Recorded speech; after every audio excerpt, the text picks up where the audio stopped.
Welcome back to your midweek episode of Guided by Faith.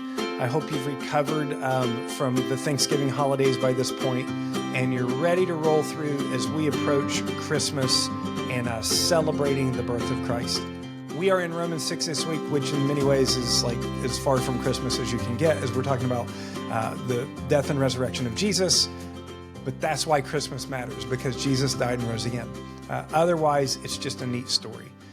This week, we're walking through a question that Paul asked. He asked it in a couple different ways, and I summarized it in a single way.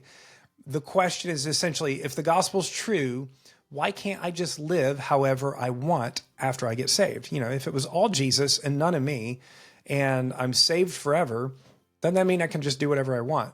And Paul says, God forbid, by no means, absolutely not.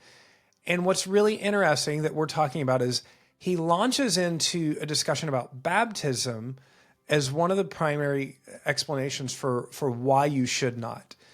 And let me read a couple of the verses to you. I explored them yesterday. I'm going to talk about a different side of it today. Paul says, by no means, how can we, this is Romans 6, how can we who died to sin still live in it? Do you not know that all of us who've been baptized into Christ were baptized into his death? We were buried, therefore, with him by baptism into death, in order that just as Christ was raised from the dead by the glory of the Father, we too might walk in the newness of life. Yesterday, I talked about the spiritual significance of baptism. Today, I want to spend a few moments talking about the physical significance of baptism. And it's unfortunate that this is like a 5-6 minute podcast, because this deserves a lot. Let's talk about the word baptism first. Baptism, baptize. I got to be honest, those who translated the Bible from Greek into English did us no favors by translating it baptize. They took a Greek word, baptizo, which had a specific meaning, and they just transliterated it. It's, kind of like taco is the same in Spanish and English, but if you'd never seen a taco, somebody could hand you a folded sandwich and say, it's a taco. But if you've seen a taco and you know what a taco is supposed to be, you'd be like, no, that's not a taco. Well, that's the same with baptism. The word baptism literally means to immerse. If you read it in other Greek literature and it's like, okay, this ship was sunk and it immersed into the sea.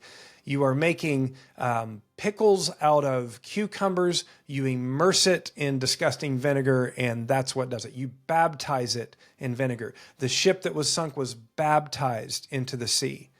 You can see that baptism has a specific meaning, and it means to immerse, to go down. And so I'm from a Baptist church. I grew up in a Baptist church. I would call myself theologically Baptist.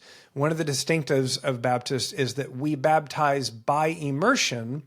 And some people say, well, we sprinkle. Why do you baptize by immersion?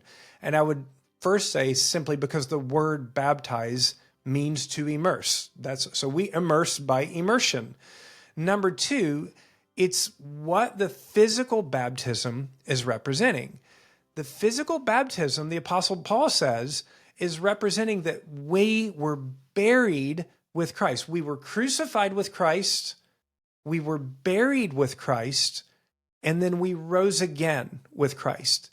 And so think about, you are kind of, when you put your faith in Jesus and you go down to get baptized, you are actually performing a drama in front of everybody. This is your public profession of faith. This is the public profession of an inward possession you have, and it's very meaningful. You are displaying to everybody, I believe that Jesus died on a cross. I believe that he was buried. That's why you go under the water. And I believe that he rose again. That's why you come out of the water. And I believe that because of that, my sins were crucified on the cross with Jesus, that old sinful person who deserved death was buried with Christ, and that I have been raised again to new life. That's why the physical immersion matters so much, because that's what the demonstration of baptism is. And here's another thing that I think is just kind of really neat. There's really two what I would call ordinances of the Christian faith that basically every denomination that I know of believes. baptism and the Lord's Supper. And now I know that there's others that would add to that. Some would add foot washing. The Roman Catholic Church adds all kinds of ordinances. But it's really striking that I think generally every branch of faith agrees on two: baptism and the Lord's Supper, even though they disagree with how baptism should be done. What I think is really interesting about these are both physical things. I physically, with the Lord's Supper, take the bread, take the wine. With baptism, I am physically getting immersed and coming up. I'm physically getting wet. It's something done in the body. And I think that's really striking to remember, because I want you to remember that Jesus did not just die for your soul. Jesus didn't just die for your spirit. He died for your body, and we baptize physically in the body to remember that Jesus died to redeem my body as well. And that means my body is holy before the Lord. My body is one day going to be glorified and made new before God. One day, God is going to recreate all of the earth, bring heaven down to earth, and going to recreate my body to be able to occupy that glorified heaven and earth. Your body matters. It's significant. And your baptism matters. It's significant. Your baptism is a testimony to the world of what Jesus did in his body to redeem your soul, spirit, and body. And so whenever you think of sinning against God in your body, I want you to remember your baptism. Let that physical act in the body remind you that Jesus redeemed your body, and you need to live like you have a redeemed body. Now, tomorrow, I want to talk a little bit about when should we get baptized. If this is all the case, we've talked about it spiritually, we've talked about physically. We're going to talk about when you should get baptized. So enjoy your day. Thank God for your baptism. Remember, your body is holy before the Lord, and he's redeeming it. It's not junk. You may feel out of sorts. You may feel like, I don't really fit in my body. That's okay. One day, God's going to make your body and soul feel perfectly aligned, because you'll be glorified.